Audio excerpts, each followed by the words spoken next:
Hello বন্ধুরা, আপনারা দেখছেন ডিজিটাল সবকিছু ইউটিউব চ্যানেল। তো বন্ধুরা, বিভিন্ন ধরনের ব্যাংক জালিয়াতির ফলে গ্রাহকদের বিভিন্ন ধরনের সমস্যায় পড়তে হয়। তাই যাতে গ্রাহকদের কোনো অসুবিধা না হয় বা অসুবিধার সম্মুখীন হতে না হয়, তার জন্য ব্যাংক অ্যাকাউন্টের নতুন নিয়ম চালু করা হলো। ব্যাংক অ্যাকাউন্ট নিয়ে বড় ঘোষণা করা হলো। এই যে নতুন নিয়ম চালু করা হয়েছে, এর ফলে সাধারণভাবে গ্রাহকদের কি সুবিধা হবে? দেখতে গেলে দেশের উচ্চ পর্যায়ে যে সমস্ত ব্যাংকগুলো বা বহুল চলমান যে সমস্ত ব্যাংকগুলো, যেমন এসবিআই বলুন বা পিএনবি কিংবা এইচডিএফসি, এই সমস্ত ব্যাংকে যে সমস্ত গ্রাহকরা আছেন তারা কি সুবিধা পাবেন এই নতুন নিয়মের ফলে? নতুন নিয়ম চালু হলে আসলে কোন কোন গ্রাহকদের সুবিধা হতে পারে? আদৌ কি এতে গ্রাহকদের কোনো সুবিধা হবে নাকি গ্রাহকদের অসুবিধার সম্মুখীন হতে হবে? এই সমস্ত খুঁটিনাটি বিষয়গুলো নিয়ে আজকের ভিডিওতে আলোচনা করব। সেই কারণে আপনি যদি একজন ব্যাংক গ্রাহক হয়ে থাকেন, আপনার যদি ব্যাংকে অ্যাকাউন্ট থেকে থাকে, তাহলে অবশ্যই এই ভিডিওটি আপনার জন্য। তাই ভিডিওটিকে কোথাও স্কিপ না করে প্রথম থেকে শেষ অবধি পুরোটাই দেখবেন, যাতে করে কোনো জায়গায় বুঝতে আপনার কোনো প্রকারের অসুবিধা না হয়। এছাড়াও আপনি যদি আমাদের চ্যানেলে প্রথমবার হয়ে থাকেন, তাহলে অবশ্যই চ্যানেলটিকে সাবস্ক্রাইব করে বেল আইকনটি প্রেস করে অল নোটিফিকেশনে ক্লিক করে দেবেন, যাতে করে আমাদের চ্যানেলে যখনই কোনো নতুন ভিডিও আপলোড হবে তা সরাসরি আপনার কাছে পৌঁছে যায়। তো চলুন দেখে নেওয়া যাক এখানে বিষয়টি ঠিক কি বলা হচ্ছে। এখানে দেখুন, একটি আর্টিকেল প্রকাশিত হয়েছে, ব্যাংক অ্যাকাউন্টের নতুন নিয়ম। এসবিআই, পিএনবি, এইচডিএফসি গ্রাহকরা কি সুবিধা পাবেন? ব্যাংক অ্যাকাউন্ট বলুন বা সেভিংস অ্যাকাউন্ট, প্রত্যেক মানুষের ক্ষেত্রে এই জিনিসটি খুবই জরুরি হয়ে উঠেছে। সকল প্রকারের আর্থিক লেনদেন করার জন্য একটি অ্যাকাউন্ট আবশ্যক সকলের জন্য। এক পরিসংখ্যান অনুসারে সকল সরকারি ও বেসরকারি ব্যাংক মিলিয়ে 100 কোটিরও বেশি মানুষ এই সুবিধা ভোগ করছেন। New rule for bank account and fixed deposit. কিন্তু সময়ে সময়ে দেখতে পাওয়া যায় যে ব্যাংক অ্যাকাউন্ট গ্রাহকদের সুবিধার জন্য অনেক ধরনের নিয়মে পরিবর্তন করা হয়ে থাকে। আর এই নিয়ে নতুন নিয়ম শুরু হতে চলেছে শীঘ্রই। লোকসভায় পাশ হলো ব্যাংকিং বিল। ব্যাংকিং ক্ষেত্রে কোন কোন নিয়মে অদলবদল আসলো এবং এর ফলে কি কি সুবিধা হতে চলেছে জেনে নেওয়া যাক। সেভিংস অ্যাকাউন্টের নতুন নিয়ম। লোকসভায় ব্যাংকিং সংশোধনী বিল 2024 পাশ করা হয়েছে।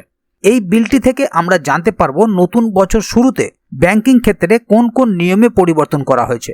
এর মাধ্যমে কি ইএমআই এর ক্ষেত্রে কোনো ধরনের সুবিধা হতে চলেছে গ্রাহকদের, নাকি কোনো সুবিধা হবে না, সেই সম্পর্কে জেনে নেওয়া যাক।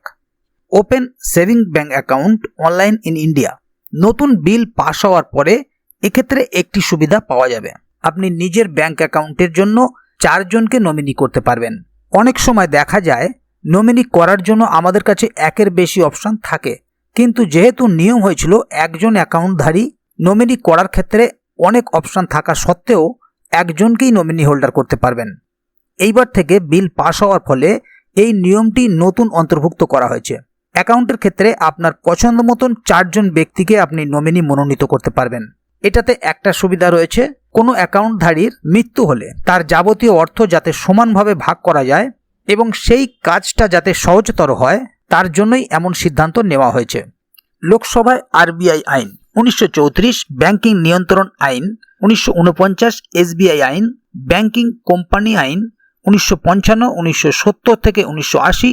এই সময়ের ব্যাংকিং বিলে যে নিয়মগুলো রয়েছে সেইগুলো অনেক পরিবর্তন করা হয়েছে।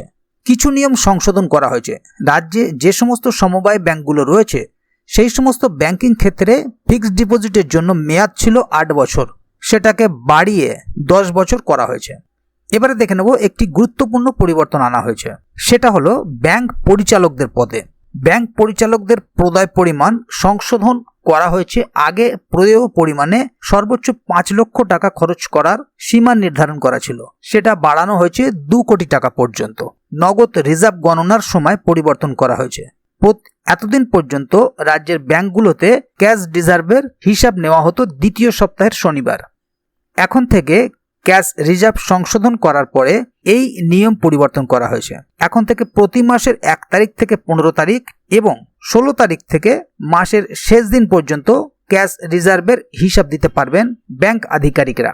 যে হারে ব্যাংকিং ক্ষেত্রে জালিয়াতি ঘটছে, সেই জালিয়াতি আটকানোর জন্যই এমন পরিবর্তন আনা হয়েছে ব্যাংকিং সংশোধনী বিলে। তো বন্ধুরা, এই সমস্ত নতুন পরিবর্তনগুলি নতুন বছর শুরু হওয়ার সময় থেকেই শুরু হয়ে যাবে, যেইগুলো দ্বারা গ্রাহকরা আরও বেশি পরিষেবা পাবেন ব্যাংকিং ক্ষেত্রে। ব্যাংক অ্যাকাউন্ট গ্রাহকদের জন্য এই নিয়মের ফলে অনেকটাই সুবিধা হতে চলেছে। যাদের বিশেষ করে 2 বা 3 জন ছেলে মেয়ে আছে। তাহলে বন্ধুরা বুঝতেই পারছেন এখানে বিষয়টি ঠিক কি বলা হলো। ক্যাশ রিজার্ভের ফলে এখানে ব্যাংকের যেমন হিসাব সংশোধনীর একটা ব্যাপার রয়ে গেছে, তেমনি বিভিন্ন ধরনের বিল পাস করা হয়েছে এবং আগে যেখানে একজন নমিনি সিলেক্ট করার ব্যাপার ছিল, এখন সেখানে আপনার যদি 3-4 জন ছেলে মেয়ে থাকে তাহলে আপনি প্রত্যেকের জন্য আলাদা আলাদা নামে নমিনি করতে পারবেন, যাতে আপনার টাকাটা আপনার ছেলে মেয়েদের মধ্যে কেউ একজন না পেয়ে থাকে। এছাড়াও এ বিষয়ে যদি আগামী দিনে আরও কোনো আপডেট আসে তাহলে অবশ্যই আপনাদেরকে এই চ্যানেলের মাধ্যমে জানিয়ে দেওয়া হবে। সেই কারণে চ্যানেলটিকে সাবস্ক্রাইব করে অবশ্যই চ্যানেলের সঙ্গে থাকবেন, যাতে করে এ বিষয়ে আগামী দিনে আরও কোনো আপডেট আসলে তা সরাসরি আপনার কাছে পৌঁছে যায়। তো বন্ধুরা আজকের গুরুত্বপূর্ণ ভিডিও আপডেটটি এখানেই শেষ করছি। ভিডিওটি সম্বন্ধে আপনার মতামত এবং আপনারা কে কোথা থেকে ভিডিওটি দেখছেন অবশ্যই কমেন্ট বক্সে লিখে জানাবেন। ভিডিওটি ভালো লাগলে অবশ্যই একটি লাইক দেবেন এবং বন্ধুদের জানার সুবিধার্থে ভিডিওটিকে শেয়ার করবেন, যাতে তারাও বিষয়টি সম্বন্ধে জানতে পারে। ভিডিওটি শেষ পর্যন্ত দেখার জন্য অসংখ্য ধন্যবাদ। আবার দেখা হবে আগামী ভিডিওতে। ততক্ষণ পর্যন্ত ভালো থাকুন, সুস্থ থাকুন। ধন্যবাদ।